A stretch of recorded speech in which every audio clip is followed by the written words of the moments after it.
up, y'all? Welcome to Cherie's World. I am Cherie Johnson, and that is Mr. Courtney Blackman. Today, we've got the host of American Ninja Warrior in the house. If you guys don't know, that is like the hardest obstacle course in the world.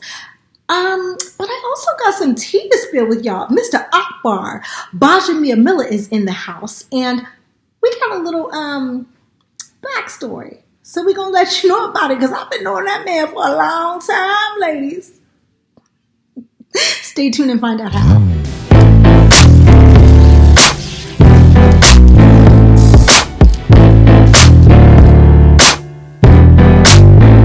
Good, how are you? Look, I already did your intro. Oh, you did? Because you wanted to make sure that I didn't hear you saying my name, huh? What are you talking about? You messed it up, didn't you? Be honest. No. I didn't even make an attempt. So look, I already did your thing, but I have to clown you though real quick. And I clowned you when I did my intros. I sent an extra intro to Courtney because you was talking about me not being able to say your last name, right? Yeah. Gbaja-Biamila. Oh, okay. So you practice. Don't act like you just already knew it. You practice. Okay, so anyway, I practiced, but you called me Cherie. I said Cherie, didn't I? You said Cherie, and it was so cute because in the intro, you're like, yeah, I watched Cherie try to get my name, blah, blah, blah, blah, blah. So I made one, right?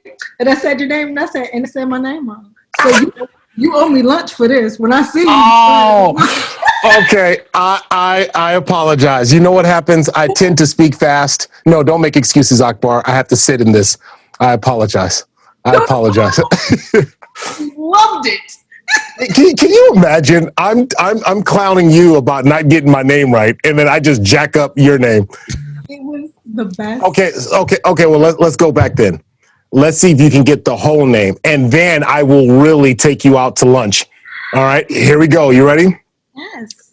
Akbar Oluwakemi Idowu Gbaja-Biamila. That's my full name. You added shit in there that wasn't there before. I got my driver's license. I'll show it to you. What's going on? I love it. So look, Courtney, we got to just lay this out on the table. I've known this young man since he was really just a young man. He always been fine too, just to let y'all ladies know. Oh, appreciate it. I put fillers out there and I told some of the ladies that you was going to be on there. They was like, oh my God, how you know him? I said, you got to wait till the show to find out. Yeah. So Courtney, do you know the story? No, because I saw you comment. I was like, man, you know him? Because like my kids love you, man. Because you know the show. Like, it's the only thing I can get my kids to sit down and just watch with me. You know? Oh man, yeah. Same with my kids too. And they don't watch Ninja Warrior because of Dad. They watch it because they just love the storytelling. They love how dynamic it is. So that's pretty cool. It is one of the most family watched shows, which is cool. I love to be in that space.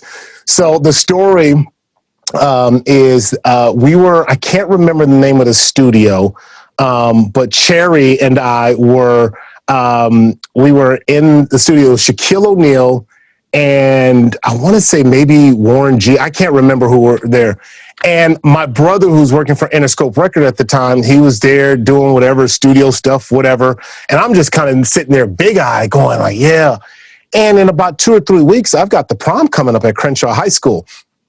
And I see her, I'm like, oh my gosh, that's Cherie from Punky Brewster. You know, like you got to remember this is the era. This is 1997. I'm like, dang, you know, so I'm gonna be cool, you know, act cool because I didn't want to embarrass my brother. You know what I mean? So I'm not trying to embarrass him. I'm just like, oh, and then she just sparked a conversation. Oh, what's your name? This and that. We started talking, and then she was like, oh yeah, I go to Crenshaw High School. It was like, I don't know how it popped up, but prom popped up. I was like, yeah, I don't have a date. She goes, you don't have now remind you, I'm a total stranger, right?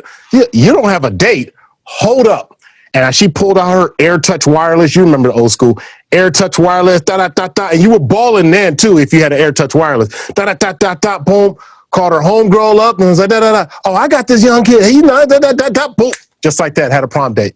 So it took me 24 years to say thank you because I never saw you after that. But I wanted to say thank you. You're welcome. Yeah. What made you do that? I would have gone to the prom with no date. You were young, you were handsome, you were polite, you were a gentleman. And the girl who I called at the time was young and shy, and she was very worthy. She's a good girl. Yeah. As you probably remember, I don't know if you know, but she's now a doctor. And she's one of the first Black women to head the neonatology ward at UCLA Medical Center. Oh. Here in LA? Yes. Really? I gotta call T up. It's been a long time, but we kept in contact all the way through college, after into my career, into the pros.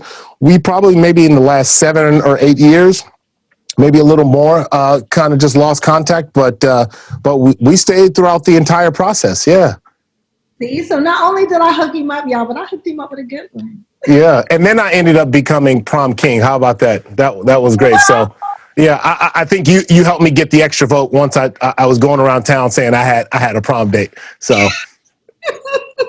and she was beautiful. Yes, very beautiful, very beautiful. Yeah, went on to Stanford. We would go, during college, she would share stories about Chelsea Clinton running from security from her Secret Service, and so it was pretty cool. Yeah.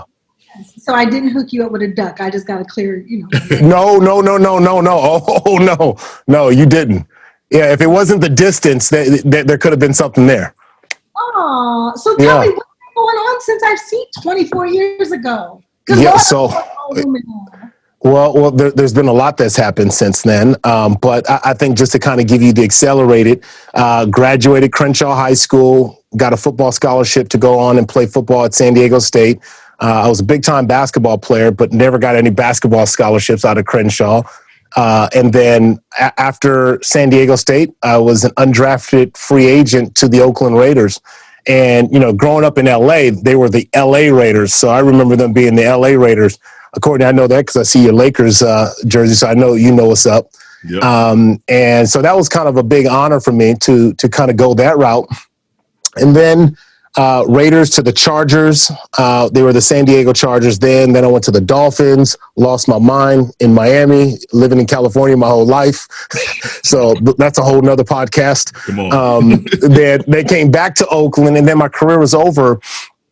And that's when a lot of the change happened for me because, the NFL, professional sports, it's a small window that you have. It's an amazing opportunity, but it's also a small window. So for me, that window was 5 years. And then I was stuck with, hold on, who's Akbar? What do I like? Who am I? What is it that I want to do now that I'm done playing? And I took a chance on me, really, stayed prayed up. And I just remember going, I want to get into broadcasting, but I didn't have a big enough career. And I'm going, well, how do I do that? So I created my own internship. I remember because I played at San Diego State and I played for the San Diego Chargers, I went to the local NBC studios in San Diego and said, hey, I do the post-game show for the Chargers and the Aztecs, and I do it for free. They looked at me and was like, yeah, hired on the spot. Mm-hmm. And that was the start of my career, because I knew I wouldn't be able to actually go out and get somebody to hire me because I didn't have a big enough name. And I knew that athletes who are in town would only want to get paid to do it. So I betted on myself and did it 2 years for free. Smart. Wow, you created your own avenue, and that has led to now. Yeah, that led to where I am today. It went from that to calling college football games. And then I got married in between that in 2009 and traveling and doing college football. If you're familiar with kind of how that side work, calling games, it's extremely time intensive because you have to prepare for the 100 names on the roster on one side, and you have to prepare for the 100 name on the other side. And then you have to know them intimately. You have to know where the coaches have been, what their philosophy are. So you're just in there just going, and it's different games every single week. So I was spending very little time with my wife. It's kind of like being an actress in that you're spending so much time in your craft that the relational part is very difficult. And so when I got the break to go into studio, which was a lot different, I mean, it's totally different to be a studio analyst to then being a a color commentator. I took that, and it was then my first job at the NFL Network. And then I went from NFL Network into American Ninja Warrior. I got an audition, and in LA, you go out on millions of auditions and they all tell you some B nonsense. Like, oh yeah, we loved you, but so for Ninja Warrior, I hadn't gone out so many auditions. I just started acting up. And I grew up, Courtney, a big wrestling fan. So a lot of my energy is inspired by growing up. And I've told this to Stephanie McMahon. I said that wrestling helped me get my American Ninja Warrior job because I used to love, like, oh my gosh, he just got hit in the esophagus. Yeah. I'm like, what? In his, I mean, think about how dramatic that is. Like, you hit a man in his chest and it's in his esophagus. You know what I mean? And so that inspired me to just act a fool on my audition. Is what I literally did. I acted a fool, and then I got the job because I didn't care. I'm just gonna go out there and have fun. Dope. And I got introduced to American Ninja Warrior because I listened to or watch Colin Cowherd every day, and he had his co-host Christine Leahy. Yeah, and she's all, I got to go do the Ninja Warrior. So I said, let me go check out her other shows. I liked her, and that's when I was like, oh, I said, let me get my kids, because it kind of reminded me of when we were growing up, American Gladiators. So I was like, let me see if I get my kids to watch it, and they actually sat down and watched it, and then they went on demand and started watching the old. I was like, oh, okay, we finally got something that's not like YouTube crazy stuff that we can actually watch together. How old are your kids? Well, my sons. Oh, his son. Okay. My sons are 6 and 8. 6 and 8. Okay, yeah. My daughter's 10. My daughter's 10. Yeah. Okay. Yeah. So yeah, we're in that range. So yeah. Yeah, my daughter watches you too with my mother. My mother is a huge fan of you. Oh, is that right? How old is your daughter? 6. 6. Okay. So we're all kind of like, I've got twins that are 9. I've got an 11-year-old, and then I've got a 19-year-old. And so, yeah. So you get that fraction. It's a big fraction. Like the 19-year-old's off doing his own thing on the phone, and then the kids are either on their tablets or, can't barely sit down and watch a show with you. Right. Yeah, absolutely. I can't believe you're a father. Yes. Baby or daddy. How are you handling these babies through COVID? Well, that's been I tell you, the biggest thing is, I want to pat myself on the back real quick. This one's just for me, not my wife. Prior to COVID, I had invested a lot of money into getting a robust internet system, router. I went all out, put Cat 6 throughout the house. And she just thought it was excessive. But it was, I like being techie. And so I wanted to have all my techie stuff, souped up. And boom, COVID hit. And we were on the block, like when people's services were getting jammed up and paused out, we were able to do it. So we had, throughout the day, we've got 4 computers, including mine, 5 computers. Everybody's Zooming from every which direction.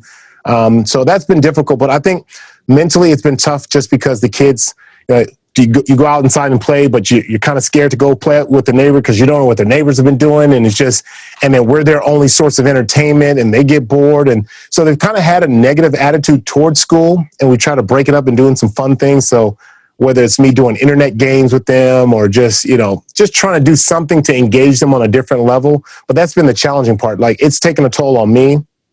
It's taken a toll on my wife, and and the kids, I mean, they're just a little bit more vulnerable. So they'll tell you, I'm bored. Can we do something else? Internet game Roblox has taken over. Oh, you know this?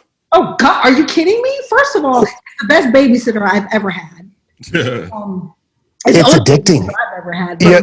Roblox? What's your babysitter's name? Roblox. You know? Roblox. It has gotten her through probably like the past 6 months. Yeah. Honestly. Yeah. And we were never really big on tech in that regards because I didn't want them, like for me, and I share this with people. I think, early with our oldest son, technology can steal your kids. It can just rob you of that ability to ask them. I'll never forget, because I have this thing connected to my router where I can see what sites are being visited and all that stuff, and I can kind of monitor the flow of what's going through the house. And I saw all these Google searches. I'm like, what is this? And I just started looking at these Google searches. My knee hurts. What is this? This is happening. And I'm like, these are all questions you would typically use to connect with your parents and ask them these questions. but instead it was going into a search engine, which then kind of created this distance. And so you want to be able to know your child through all the different growing phases. And, because there's a beauty, you feel like you get robbed because you don't get that maturation rate. You get one phase and then they get exposed and then it's like, whoop, I'm over here. You're like, hold on, who is that?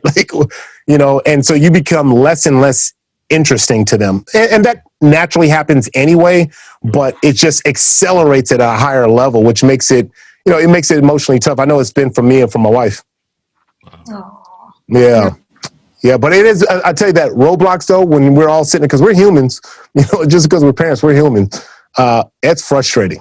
It is frustrating not to be able to, be there like you want to for your kids because you're trying to figure life out. Yeah. And it's exciting to go, okay, I know they got Roblox and I don't want them to really be on it, but man, they'll go on for days. If we don't stop them, they'll go on for days. Absolutely. I got to ask, who is it that does homeschool with them? You or your wife? My wife. See? Courtney, it's Courtney's wife too. Yeah. Oh, is that right? No, and I'll tell you why. I'll tell you why. This is just my experience. The first 2 weeks of COVID, we were in their tag team like gangbuster. I was going all out. We're gonna figure this out, whatever. And that 2 week mark, just slapped me right in my face. I was like, babe, I'm done. I'm done. I had nothing. And so I needed to operate in my strength. It was one of those things that was just challenging. So I came up with PE. I came up with a PE schedule. Yep. And I said, I'm going to do all the physical activity stuff with them and have them, do we have to do this? All this. But, I wrote, certain things. We did all sorts of fun things just to get them excited about moving because they were opening up the refrigerator 100 times a day. They were sitting around doing nothing, and they just got really used to being complacent because they're sitting in front of a monitor all day. But my wife was able to handle that. For me, that was challenging. You're trying to balance and try to recreate my career. Like, okay, what's my career going to look like in the COVID era? I need time to mentally create and think about what this is going to look like. And I couldn't do that. And so I've got the luxury and I super appreciative of my wife, being able to stay at home. And so, once we got through those 2 weeks, or once I died off that second week, she just stepped it up into another gear. And then there's the other thing too. I have a 6th grader in the house. I'm not as smart as I thought I was. That new math, man, get that out of here. Yeah. Wait till y'all get to that new math. No, you have a 10-year-old, right? I've seen little bits of it. Yeah, it's crazy. It's crazy. My daughter's 6, but she's in 4th grade. I'm there. Yeah. Yeah. that math doesn't check out. I was homeschooling before the pandemic because I had no choice because I have this little girl and so, I've gone back and had to teach myself how to do this stuff because I'm like, I don't understand why we're doing like 10 times 7, but I'm really doing 9 times 7 plus 7 minus. I'm like, I don't get it. Yeah. All right. Oh, that's kind of cool. Oh, well, first off, that means you putting in that good work Good work. That's cool. That's super cool. Yeah, you got to be a super proud mom about that. I was until 4th grade. Until what? Until 4th grade? Until 6th. I'm up in the middle of the night trying to teach myself how to do this so that I could teach her in the morning how to do it. And I'm just cool, dude. I had a job, so I've never. Well, they got these YouTube channels now that kind of teach you. Because at first I was trying to fake the funk. I'm gonna go in there like, I'm gonna okay, I got it. And then they bring something else to you. Like, I didn't prepare for that. You know what? You need to go and spend some more time studying. See, that's your problem now. And then make them go back to the room. And then I go, hold on. Did you get it yet? Let me show you how to do this. I got to take this call real quick. Hold on one second. I tell her, Mommy doesn't remember this. We're going to YouTube this shit together. Yeah. Yeah, that's kind of cool. Hey, let me ask you, why were you crying? I was looking at your social. You were crying. First off, I didn't realize. Congrats on the reboot. Thank you. Yeah, I didn't know that until I saw your emotional tears. That had to have been like kind of built up, huh? You know what? It was. I cried every day that we were there. I don't want you to think it was just one day. Just going back and being able to sit on the couch next to my best friend, who I've known since I was 6, founded the same sets that we were at when we were 6. Like, I never even wanted to be an actor, okay? I wanted to go to work with my uncle, and like I said, I never liked school. It got me out of kindergarten. But I thought that I was going to grow up and be an architect. Actor was never on my radar. I fell in love with the business doing the show Punky. And so to be able to go back 39 years later on the show, that's got to be a Guinness World Record book, right? I know what Coming to America is 39 years later. Right. 39 years later, it was just like the biggest gift that the universe could have ever given me, and then I took off, it was like the last shot. So I took off my clothes and I hung it up like somebody would a uniform, and I can't say, but I took off my jewelry and everything. And I just was like looking around my trailer and I was just like, God, thank you. Yeah. Amen. I'm going to cry again because I'm like, I pray I get to come back and do this again. Yeah. Yeah. Can you stop before you make me cry?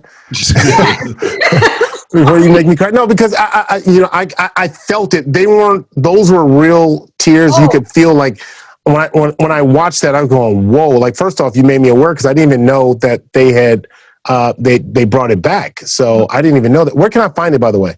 It's not out yet. It comes out February 25th on the Peacock app.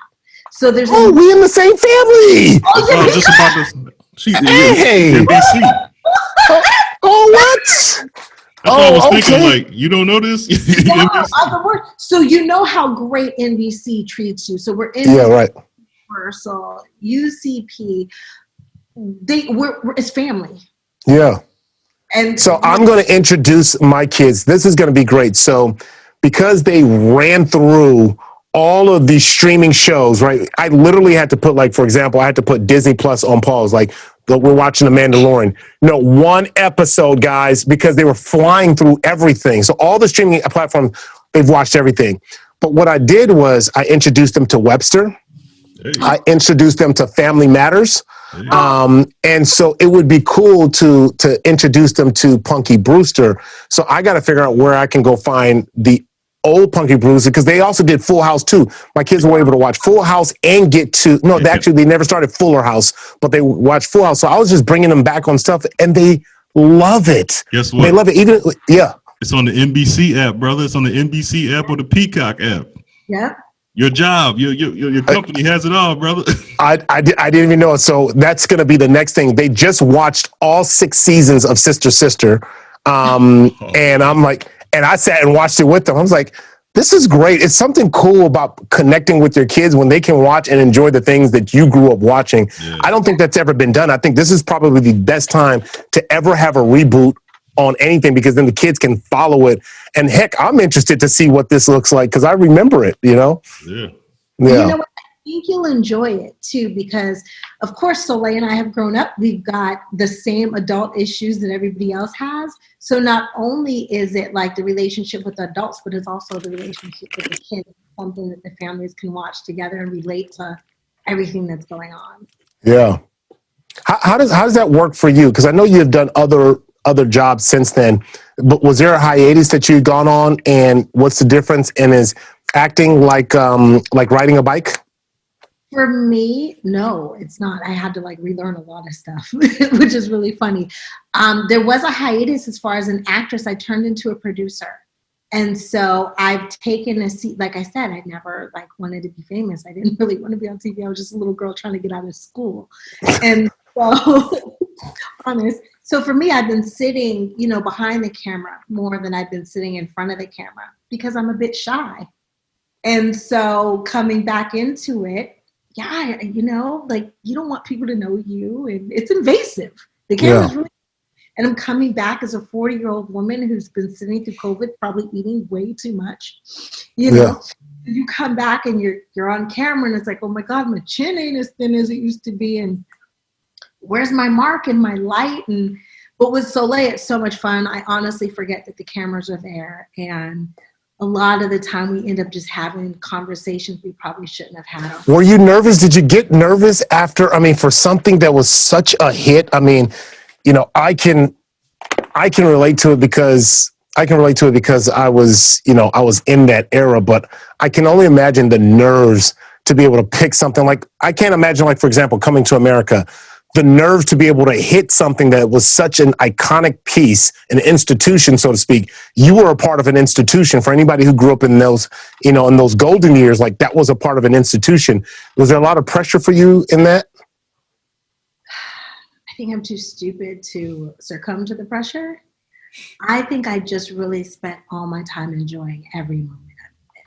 Wow. Okay. And something that I really enjoyed, and I pray everyone else enjoys it too.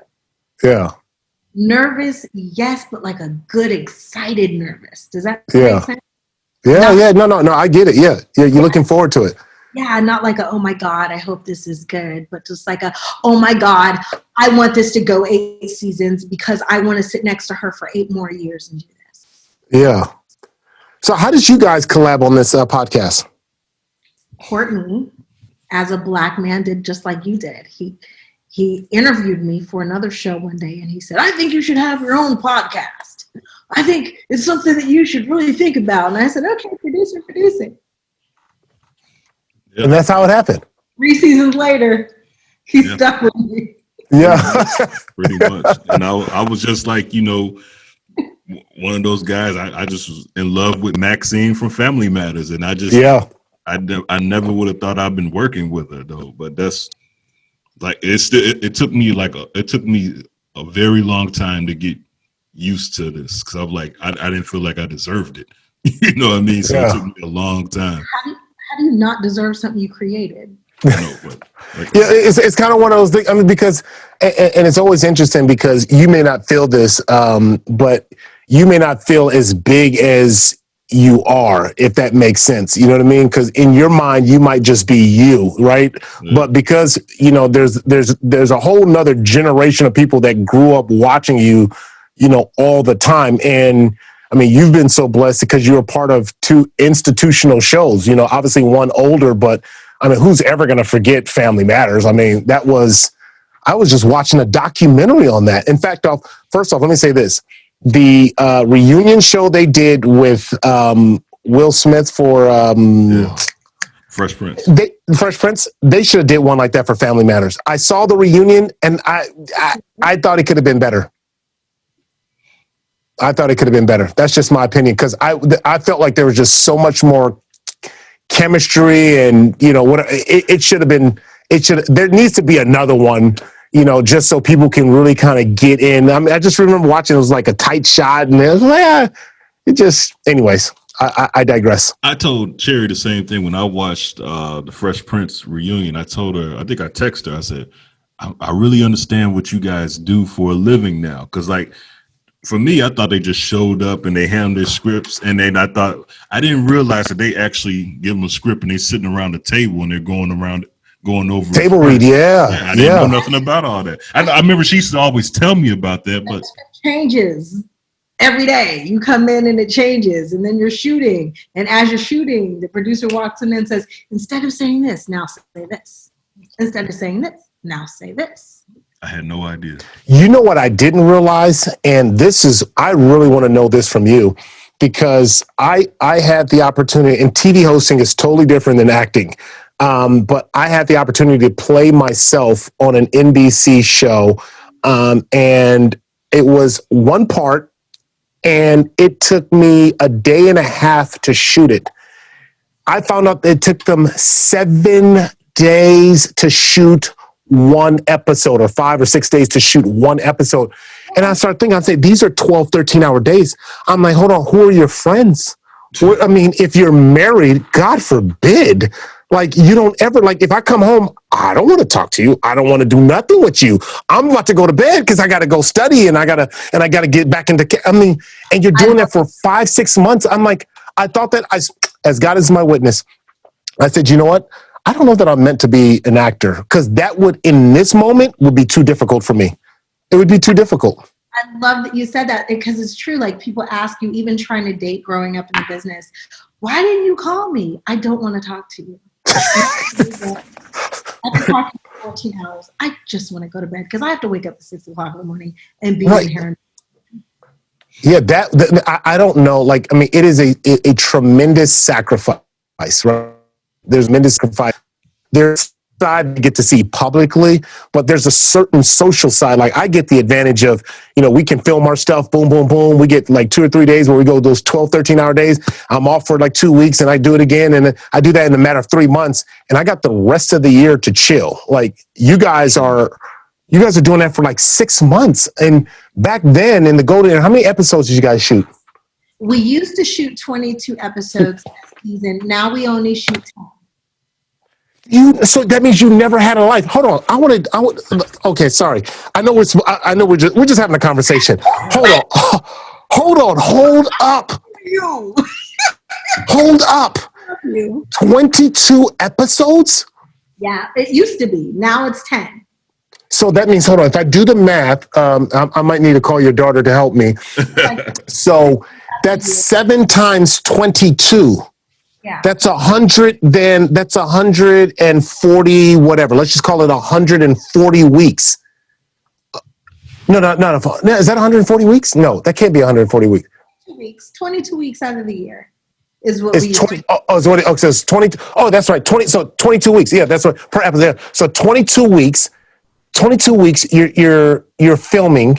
That's what 52 weeks is. That's 6 months almost. Yeah. 26 weeks is 6 months. Mm-hmm. So for 6 months out of the year, let's just call it 6, you're filming. And then what did you do the other 6 months? Audition work on a different project, maybe go back to school.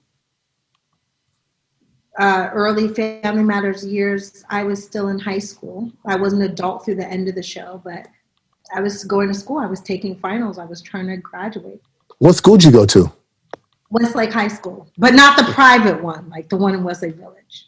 Oh, Westlake Village. Oh, okay. How come you didn't go to Crenshaw? Because I didn't live there. You could have gone homeschooled anywhere. You could have gone to Crenshaw. You know what I'm saying? You could have. You know what I mean? Oh, sorry. I'm throwing up gang signs. Sorry.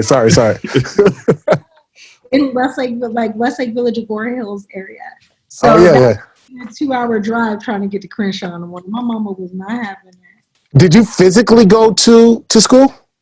Yeah, when I could, when I wasn't working, and then when I was working, I had a tutor on the side. That's how I look, man. When she told me, I'm like, you gotta be kidding me. Maxine was in regular high school. That's all I'm thinking about in my head. High school with all white people. They didn't care about Maxine. I mean, no, because it doesn't make sense. Because and correct me if I'm wrong. Maybe because of the world that I grew up in, but I thought that Family Matters kind of transcend through all cultures. I don't care what race you were. It wasn't like just a black show. It was on TGIF. I'm sorry. Yeah. They watched it, but like the guys at Crenshaw, like I was a big deal at Crenshaw and Dorsey. At Westlake, not so much. But you know about Dorsey? D House. Okay. That you went to prom with her sister. She went to Dorsey. Yeah, mom went to. It was a teacher there. Yeah, that's right. Okay, all right. Oh wow. So I went to high school with this girl that played in My Girl, Anna Chomsky, I think, and she was like a big deal. But you gotta remember the movies is different. It comes on. She did a movie and then it came on, did another movie 3 years later. I could not imagine going to high school with somebody who's on TV every Friday night. The neighborhood that I lived into, mommy and daddy are producers and directors, and they were doing things like Coke and driving the Mercedes Benz and stuff like that. Like, they didn't care about the girl from TV. Right. So you didn't have it awkward. It wasn't an awkward thing for you because I felt like back then too is the other thing where I think, being a celebrity is different now than it was then, because there were a handful of people that were, but now you've got this person's an influencer and a social media this and then there's so many different shows too, because again, that golden era where there's only a certain amount of channels that you could watch. I mean, you made through the 13 channels or whatever there were, and then you got into the cable, but even cable was like capped. Now it's like exploded to 1 billion channels. Dude, but it was different for me because by the time I had gotten to high school with these kids, I had already done Punky. And so we had grown up together. I was just Cherie. By the time we got to high school, they know me my whole life. Yeah. Did not care. All right, I got another question for you, because I'm always interested. I'm interested in people. So, as an NFL athlete, when you leave the NFL, you go through this identity crisis because, like for me, I'm 6'6", 260 pounds, and so you can visibly see, like, yo, this dude's athletic. So, and if you know me, then you go, oh, how come you're not in the league? How come you're not in the league?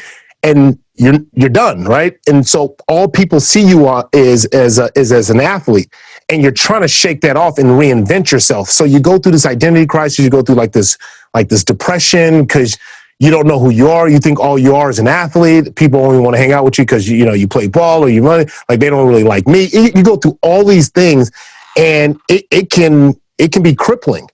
Do actors go through the same thing? Because you may not feel it, like at least for me as an athlete, you don't realize when you're intoxicated by, the fame and the adulation and all that stuff. It seems like normal life. And then when it stops and it's different and people still see you that way, but they don't respond to you the same way, it's one of those weird things where you go, oh shoot, like there's a shift in who you are. Do you guys go through that as actors, actresses? For me, I've never been intoxicated. Like, I never bought into who they said I was. I always knew who I was. And I was Cherie before I was Maxine. So I've always just been Cherie. What throws me, I think, more than anything else is 20-something years later when people still refer to me as Maxine. And they think I'm being a smart ass or I'm stuck up because they're behind me going, Maxine, Maxine, Maxine. And I don't respond because I don't know they're talking to me. If they say Cherie, I'm going to turn around. So the people that know me from Punky Brewster, they get a response. Sometimes the people who are calling me Maxine, Maxine, Maxine, unless they say, where's Waldo or where's Laura or Steve, I don't know they're fucking talking to me or what they're talking about. Like, I haven't been Maxine in 20-something years. So I think sometimes I'm thrown because people really live through TV. They think TV is real. Yeah. Guilty. Yeah. I think we can all, I call it man worshiping. Like we've all, I think because of the way our entertainment is structured, like we can all get into that where you can be enamored with a person, whether they're an athlete or an entertainer or a musician or whatever it might be. And you do lose that, because I remember I was taking acting classes to help me with my performance. And I remember an acting coach telling me that acting is bringing a real life into an imaginary world. And I think there is this blurred line for people who are consumers of this content. Like you go, oh, shoot, like this is that person that I only know by their character's name. And you're so invested in it, you forget all decorum, all, whatever just goes out the window, and it gets lost. You're just like in this, it's a blurred line. Like who's the real person and who's the actor or actresses? My mama said something to me one time. I don't know. Somebody said something about, oh my God, you're a star. My mom turned me around. I was probably about 8 years old. And she said, the only stars in the world are in the sky, and they're untouchable. Your little black ass is touchable. And so I want to meet Mama Johnson. Mama's serious. And so there was never it was never fed into my head. It was just a job. It was just something I did. I didn't even know I was getting paid until I was 16. So as an adult, it's just how I keep my lights on and I feed my kid. That's it. Yeah, Just like I think that's so cool because that's an inside perspective that I'd never thought about. In that you guys are because I'm gonna say because you're special, right? You had a special gift, a special talent at such a young age, whereas you get the athletes are treated differently once you make it to the pros, right? I mean, there's some stuff that they do to cater to athletes who show promise when they're young, but I think it's a different type of when you're thrown into the spotlight, like on a major, major stage. This is not local. This isn't just a regional thing. This is a big thing. We were Yeah. 6 years old. Jeez. I knew we were popular, but there was no paparazzi. There was no social media. So to find out what fame is at 30, it's a little different. I didn't know what famous was until I was 30. Yeah. So what? And Madonna. I was just a girl in Punky Brewster and Family Matters. Yeah. Not Madonna. What have you learned? What have you learned over your career? Because as I'm trying to navigate into this what I call my second career. You need a podcast. You said what? You need a podcast. Yeah. I'm naturally curious. I'm just naturally curious. I've always been enamored by you. I don't have pictures of that day. I do have a picture with me and Shaq. That's the only thing that I have is a picture of me trying to post up Shaq in that Westlake Studios. It might have been. It might have been West. Where it was. It was Westlake Studios. It was Westlake Studios. Why did that just hit me right now? It was Westlake Studios. That's where we met. Yep. Westlake Studios. What were you doing there anyways? MTV had us interviewing Shaq and Warren. Oh, okay. Anyway, I was eating. You really want to know what I was doing? I was eating hot wings with Uncle Warren. I was really doing that, okay? I was not doing that. Oh man, Warren and I were neighbors for a little bit down in the OC. Yeah. Yeah, which was crazy. It was just like that was one of those other kind of surreal moments. Like, can't believe our kids are on the same football team. Oh, yeah. Wow. Cafe is what I was doing in the studio. You said what? Hot Wing Cafe. Hot Wing Cafe. Studio. Yeah. So, what's been the biggest lesson that you've learned in your career when it comes to like dealing with agents and publicists and managers? What's been your biggest takeaway? No business. It's not personal. It's business. They don't give a fuck about you. They just want to make money off you. Boy, that was quick. You didn't even think about it. Don't bring your feelings into it. Bring your A game. Don't take. I feel like I should write that down. Don't bring your feelings. Don't bring your feelings into it. It's all ration. It's not emotion. And don't take anything personal because they will build you up and tear you down in the same sentence. She's beautiful, but her nose is too big. She really needs to get her boobs done. Maybe she needs an ass job too. But you know what? She'll work for this, and we love her. She's got pretty hair. So it's just like. Hold on. Did you just make those up? No, or those are real? I've heard all that. Gosh. Really? Yeah. I've been told I need my nose done. I've been told I need my boobs done. I've been told I need my butt done. What does that do to you? Be like, keep it real. Like, what does that do to you on the inside? That's got to be crushing. No, I can tell you the honest God truth. When I was 16, I convinced my mom to take me to a plastic surgeon so I can have my consultation about my nose. I got in there. The guy drew all these, honest God truth, look at Courtney looking at me. He drew all these lines on my face. And then he told me that my nose would no longer align with my chin, so I would need a chin implant. And then it would be my cheek, so I needed a cheek implant. And my eyes would have to be... they would have to rebuild a lid because they said that my lid isn't really deep. So they'd have to rebuild a lid and redo my eyes. And I looked at my mom and I said, can we go to Hamburger Hamlet?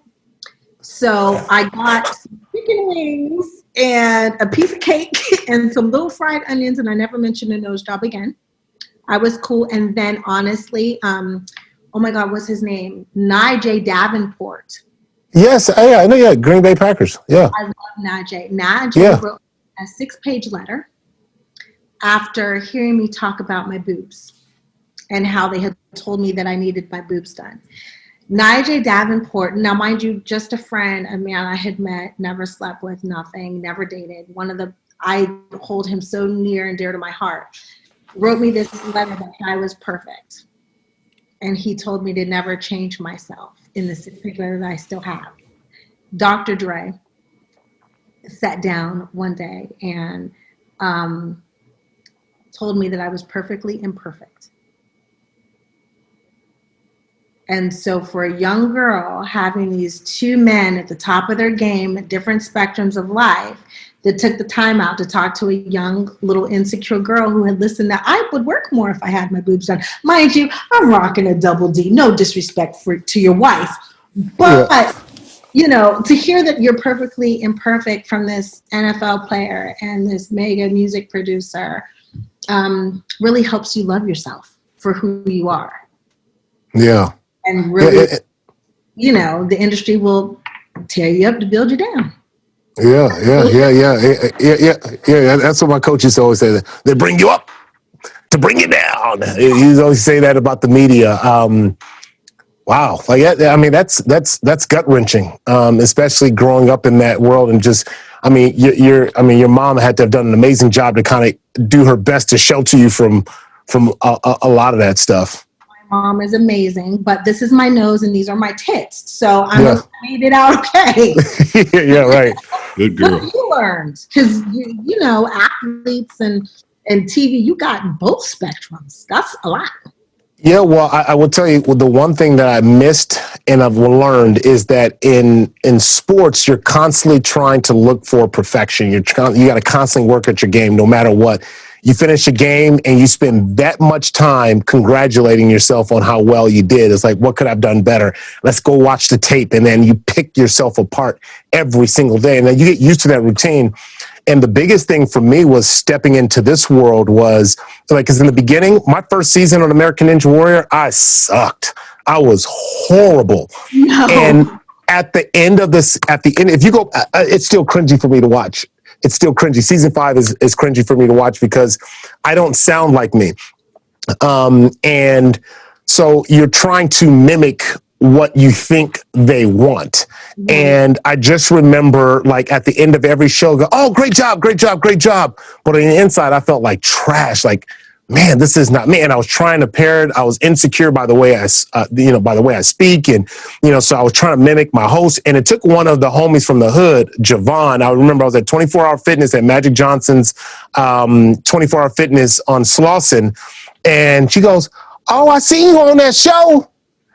I can't tell the difference between you and him. You sound white. And, to us, that's like, oh. Yeah, it was like, oh.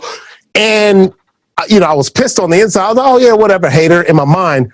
But the truth was, she was right. I was trying to fit into this world. I had no direction because I'm so used to somebody saying, hey, man, you need to do this, you need to do that, you need to do this. And then there was this insecurity because it wasn't lost on me that I was, at that time was the first Black co-host on the show. So they had gone through many different co-hosts. Matt had been kind of a staple there. And I thought, well, what is it that they're looking for? And I just remember we got a new director and the producers kind of talking. And I was for sure my first year I was done. And I remember the director come up to me. He's like, man, you don't talk like that around your boys, do you? He goes, I know some of your boys. I come tell them. And he just said that out of the blues. He says, is that how you would really say it? Would you really say it like that? And then I just started just sprinkling in my own flavor. And then I just started saying the dumb stuff that comes to my mind. And before you know it, it started to grow. And for that, it was just kind of the permission to be yourself. And so what I learned in that process is nobody can do you better than you, and you can try to pretend to be someone else. In the beginning, that's what I was trying to be, what I thought they would want me to be, rather than just going, hey, just be Akbar. And then from there, I just kind of progressively got better with repetition. Crazy. Yeah. I am so proud of you, boo. Like, I can't, words will never express. It's like watching a kid that you adore turning into a grown-ass man doing his thing. Yeah. Feeling in the world. Yeah. Thank you so much for joining us today. Yeah, this is cool. When you decide that you're going to do your podcast, hit Courtney up because I think you got something there, bro. Definitely. Okay. All right. Well, and I got to do a shameless plug if I can reach it. I'm attached. I got to do it because I didn't even get a chance to talk about or pub. I saw it back there, but I wasn't sure it was yours. Oh yeah, it's mine. Let me see. What did I drop? Everyone Can Be a Ninja. This is my new book. It's not that new. It came out in 2019. 2020 took my marketing and my promotion, kind of stole that year. But yeah, so I wrote a book about overcoming obstacles. Everyone Can Be a Ninja. And I was inspired by the show, looking at the ninjas overcome obstacles. So I talk about overcoming personal obstacles, talking about the obstacles I've learned from the ninjas. And I took like friends, like athletes like Allison Felix, Nnamdi Asomugha, and I kind of try to put a book together about encouraging and inspiring people about overcoming the personal obstacles in their life.